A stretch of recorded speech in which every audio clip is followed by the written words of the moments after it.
ইসরায়েলিরা এবার গ্রিসেও চরম লাঞ্ছিত হলেন। গত 22শে জুলাই গ্রিসের সাইরস দ্বীপে ইসরায়েলিদের নামতে দিল না স্থানীয়রা। ইসরায়েলিদের বহনকারী জাহাজটিতে ছিল প্রায় 1600 ইসরায়েলি পর্যটক। তারা দ্বীপে ঘুরতে নামতে চাইলেও গ্রিসের সাধারণ মানুষ বাধা দেয়। ঘাটে জড়ো হন প্রায় 300 থেকে 400 জন স্থানীয় গ্রিক নাগরিক। তারা হাতে ব্যানার, প্ল্যাকার্ড নিয়ে বিক্ষোভ শুরু করেন। তাদের স্লোগান ছিল স্টপ দ্য জেনোসাইড, অর্থাৎ গণহত্যা বন্ধ করো। তারা গাজার যুদ্ধ ও ইসরায়েলি হামলার বিরুদ্ধে প্রতিবাদ জানাচ্ছিলেন। বিশ্বজুড়ে অনেকেই মনে করছেন গাজায় এখন যে মানবিক বিপর্যয় চলছে তার জন্য একমাত্র ইসরায়েলি দায়ী।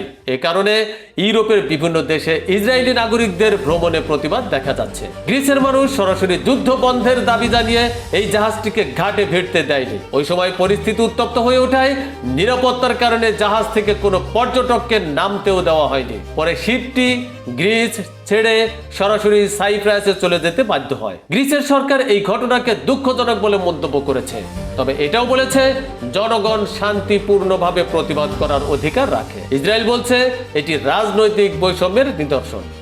এই ঘটনাটি আজ বিশ্বজুড়ে আলোচনার জন্ম দিয়েছে এবং ইসরায়েলের সমর্থন শূন্যতার প্রমাণ বহন করে। আপনার মতে গ্রিসের সাধারণ মানুষ যা করেছে তা কি সঠিক ছিল, নাকি পর্যটকদের আটকে দিয়ে ভুল করেছে? কমেন্টে জানিয়ে দিন।